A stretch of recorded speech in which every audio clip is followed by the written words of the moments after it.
दोस्तों बाजार बहुत ही डरा हुआ है, यहाँ पे लोग फियर में है कि मार्केट और गिरेगी या नहीं गिरेगी। डोनाल्ड ट्रंप और कमला हैरिस के बीच में बहुत जबरदस्त फाइट चल रही है। यूएस के इलेक्शंस के ऊपर नजर रखते हुए बाजार की वोलेटिलिटी को देखा जा रहा है। इंडिया विक्स आज 10% के ऊपर चला गया था, वहां से गिरते गिरते वापस 4% के आसपास सेटल हुआ, बट अभी भी विक्स 16% के आसपास में। अब कहा जा रहा है कि निफ्टी यहां से कैसा परफॉर्म करती है। प्लीज डिटेल में जानने के लिए इस वीडियो को पूरा अंत तक देखना और डिटेल में देखना, ताकि आपको समझ में आए कि कौन से लेवल इंपॉर्टेंट है, कहां हमें बाइंग करनी चाहिए, कहां सेलिंग करनी चाहिए, करनी भी चाहिए या नहीं करना चाहिए। डिटेल वीडियो देख के ही आप डिसीजन लीजिएगा। बाइंग सेलिंग की एडवाइस नहीं है, बट हाँ यस, मेरा फर्ज बनता है आपके साथ ये लर्निंग को शेयर करने का, ताकि आप और हम एक ही नाव में सवार हों, बाजार को एक नजरिए से देख सके। इनसाइड द वीडियो अगर इंडियन मार्केट्स के सेंटिमेंट्स को देखने की कोशिश करें तो आज 23,800 के लेवल तक को छूने का बाजार ने कोशिश किया। 23,818 के आसपास तक गया। उसके बाद में बाजार की जो क्लोजिंग है ऑलमोस्ट 24,000 के आसपास होती हुई दिखी। अच्छी खासी रिकवरी है बॉटम के हिसाब से, बॉटम से काफी अच्छी रिकवरी दिखाई दी। बट अगर हम डेली चार्ट के ऊपर में पैटर्न्स को देख रहे हैं तो यहाँ पे अभी भी बहुत खास पैटर्न आपको नहीं दिखाई दे रहा है। अभी भी बहुत ज्यादा कोई ऑप्टिमिस्टिक अप्रोच निफ्टी में नहीं दिखाई दे रही है। स्टॉक स्पेसिफिक रैली स्टॉक्स में चलती ही रहेगी। आपको जो स्टॉक्स पसंद है वो अच्छी खासी करेक्शन पे अगर आपको मिल रहे हैं 30% पे, 40% पे, 50% पे, 60% पे, तो आपको उन स्टॉक्स को एवरेज करना स्टार्ट कर देना चाहिए। मेरे हिसाब से ज्यादा आपको ये नहीं सोचना चाहिए कि बिल्कुल रॉक बॉटम पे मिलेगा तो लूंगा, क्योंकि आपको रॉक बॉटम तो पहचान आता ही नहीं है ना। तो एक प्लानिंग की जाती है। पर यहाँ पे अगर निफ्टी को देखने की कोशिश करें तो बड़ा ध्यान से देखिएगा। एक पैटर्न आपको दिखाई दे रहा है। एक शोल्डर है, लेफ्ट शोल्डर है, एक हेड बना हुआ है, उसके बाद में एक राइट शोल्डर बना हुआ है, और ये हेड एंड शोल्डर पैटर्न कहीं ना कहीं ब्रेक होता हुआ दिखाई दे चुका है। तो 24,561 के नीचे जब तक निफ्टी है वो प्रेशर में ही रहने वाली है। असली जो तेजी है 24,560 के ऊपर जब निफ्टी निकलेगी उसके बाद ही आप बुल मार्केट में बैठ सकते हैं।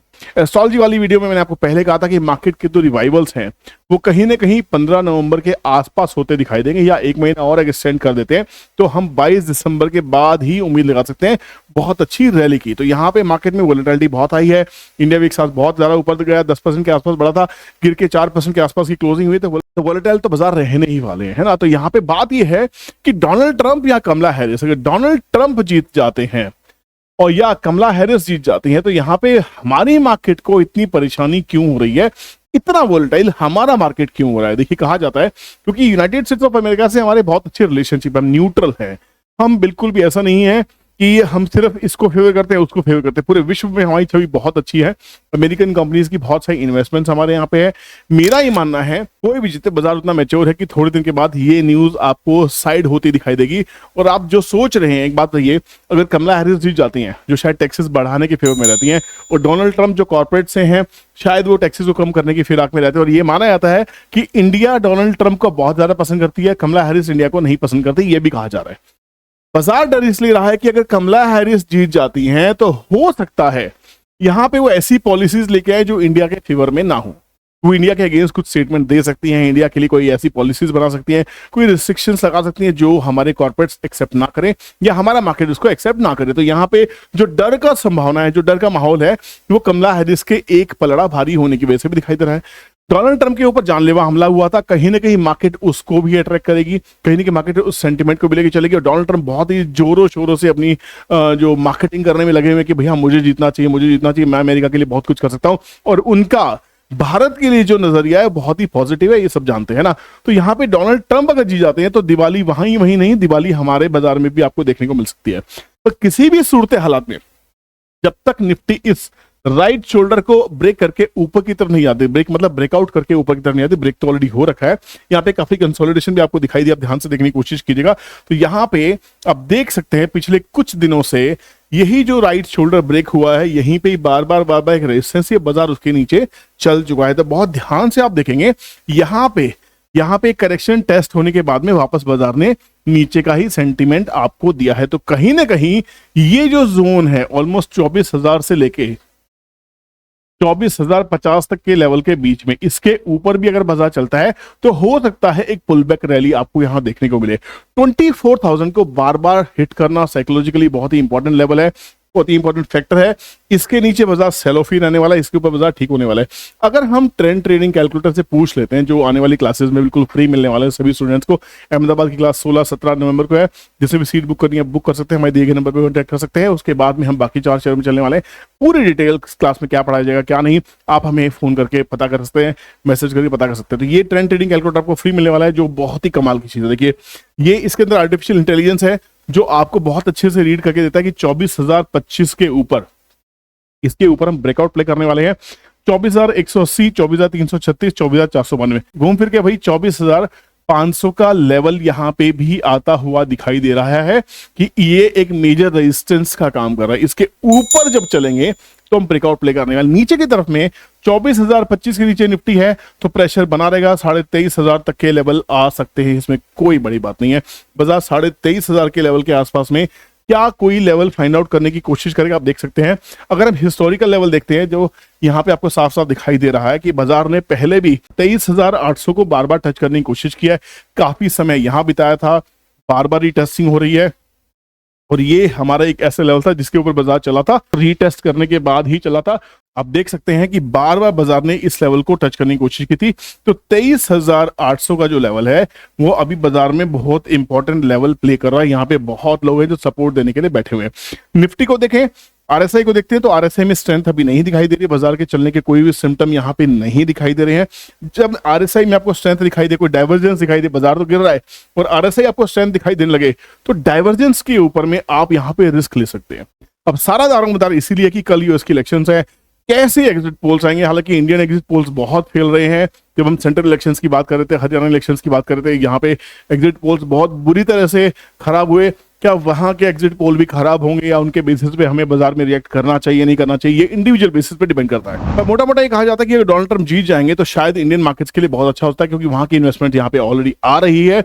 एक कंसर्न है कि जो हमारे स्टॉक मार्केट के जो भगवान कहे जाते हैं, वॉरेन बफेट जिनका नाम है सब जानते हैं, वो कहीं ना कहीं बड़ी बड़ी कॉर्पोरेट्स में सेलिंग करने की कोशिश कर रहे हैं। एप्पल में उन्होंने काफी सेलिंग की, उन्होंने पेटीएम से काफी अच्छी सेलिंग की थी। तो यहाँ पे जब वो काफी हद तक कैश में बैठ रहे हैं तो वो एक चिंता की वजह है कि इतना बड़ा दिग्गज इन्वेस्टर, क्या उनके पास कोई ऐसी इंफॉर्मेशन है या उनकी इंटेलिजेंस या उनकी नॉलेज या उनकी समझ, या वो सिर्फ प्रॉफिट बुक कर रहे हैं, कुछ पता नहीं है ना। कहा जा रहा है, जैसे फॉर एग्जांपल एक न्यूज चल रही है, विजय केडिया ने अपना 5% स्टेक चाइना में लगाना स्टार्ट कर दिया, 5%, ऐसे कुछ इंटरव्यूज देखे गए, उसका मुझे अभी कंफर्म उसकी पुष्टि नहीं है, बट ऐसा कहा जा रहा है, न्यूज चल रही है बहुत ज्यादा।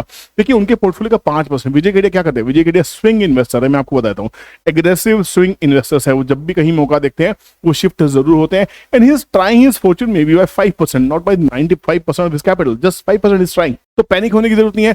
मेरे यहाँ पे जितनी भी कंपनीज हैं, जितनी भी इंडस्ट्रीज हैं, जो सेक्टर्स हैं, फॉर एग्जांपल इंफ्रा हो गया, रेलवेज हो गया, ये ऐसे सेक्टर है जहां पे आप बाय ऑन डिप्स की अपॉर्चुनिटीज प्लान कर सकते हैं। अच्छी इक्विटी में निवेश करने की कोशिश कीजिए। ऐसे पेनी स्टॉक से बचने की कोशिश कीजिए जो आपको इंस्टाग्राम पे या टिप प्रोवाइडर्स आपको देने की कोशिश करते हैं। अच्छे स्टॉक्स जो स्मॉल कैप के हो सकते हैं, अच्छे मिड कैप के स्टॉक्स को आइडेंटिफाई कीजिए, वॉच लिस्ट बनाइए। जितने भी शेयर्स अभी गिर रहे हैं बाजार के गिरने की वजह से या और गिरेंगे, आप सबकी वॉच लिस्ट रेडी होनी चाहिए। और एक छोटा सा आपको तुर्क का इक्का दे देता हूं कि जब तक आपको आरएसआई में स्ट्रेंथ ना दिखाई दे आपके उस स्टॉक की, आपको एवरेज करने की जरूरत नहीं है। ये सिंपल सा नुस्खा है कि जब आरएसआई में स्ट्रेंथ आएगी, मतलब ये है कि इस ट्रेंड में कहीं ना कहीं स्ट्रेंथ आनी शुरू हो गई, तो वहां जब बायर्स आने शुरू होंगे तब आपको बाजार में असली निवेश करना चाहिए। तब तक के लिए आप थोड़ा सा कैश में बैठिए, पार्शियल प्रॉफिट्स को बुक करते रहिए, स्विंग ट्रेडिंग करते रहिए। नहीं तो अगर क्लियर कट होना चाहते हैं तो जब निफ्टी घूमेगी आरएसआई 30 से डेली चार्ट के ऊपर में, 20 से घूमे, 25 से घूमे, 18 से घूमे, 16 से घूमे, जब भी घूमे आप वहां पैसा डालिएगा, डरने की आपको जरूरत नहीं है। काम करते हैं, मार्केट मूड इंडेक्स देख लेते हैं। मार्केट मूड इंडेक्स क्या कह रहा है, क्या उसके हिसाब से आपको, देखिए मार्केट मूड इंडेक्स कहां दिखाई देता है, आप सर गूगल कीजिए मार्केट मूड और मार्केट मूड इंडेक्स यहां पे लिखा आ जाएगा। अब इसको थोड़ा स्टडी करने की कोशिश कीजिएगा। ये फियर एंड ग्रीड फैक्टर आपको दिखाता है अभी बाजार में क्या सिनेरियो चल रहा है। अभी भी मार्केट थोड़ा सा फियर मोड में है। फियर मोड से जब एक्सट्रीम फियर में बाजार आता है तो ये बाइंग की अपॉर्चुनिटी दिखाने की कोशिश करता है। प्रॉफिट बुकिंग आती है ग्रीड से, एक्सट्रीम ग्रीड के अंदर में आप यहां बाय करते हैं, यहां फंसते ही फंसते हैं। यहां से बाजार ऐसे सेंटीमेंट में आया था जहां पे हम डर रहे होते हैं, पर यहां पे अभी फिलहाल बिल्कुल एज पे है फियर के, वो जब एक्सट्रीम फियर में बाजार एंटर करेगा, वहां पे विक्स जो होगी, आप इंडिया विक्स को देखते रहिएगा। ये विक्स आपको हो सकता है 10 से 12 के बीच में मिले, 10 से 12 13 के बीच में मिले। यहाँ पे आपको अच्छी इक्विटी बाइंग कर देनी स्टार्ट कर देनी चाहिए।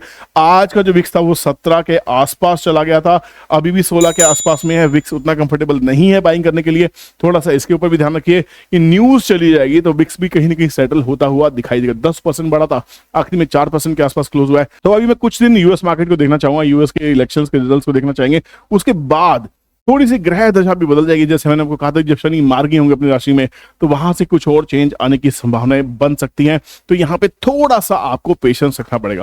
और दोस्तों, जिन लोगों ने हमसे एस्ट्रोलॉजी कंसल्टेशन के लिए जो डिटेल भेजी थी, हम उसके ऊपर काम कर रहे हैं, सबको रिप्लाई जा रहा है। आपको थोड़ा सा पेशेंस और करना, आपको रिप्लाई जरूर मिलने वाला है, ठीक है। और जाते आते बताता हूँ कि अगर अहमदाबाद की क्लासेस आप बुक करना चाहते हैं, 16-17 नवंबर को अहमदाबाद की क्लास है, पेड क्लास है, फ्री क्लासेस नहीं है। उसके बाद मुंबई है, कोलकाता है, लखनऊ, जहां भी आप है, अगर आप चाहते हैं 2 दिन अगर आप सीखना चाहते हैं ढंग से 1-on-1 मुझसे मिलके, है ना, तो आपका स्वागत है। बुकिंग करने के लिए नंबर पे कांटेक्ट कर सकते हैं। डिटेल जानिए, अगर आपको लगे क्लास करनी है तो मोस्ट वेलकम, नहीं तो जय माता दी, सीखते रहिए। बाय, जय हिंद।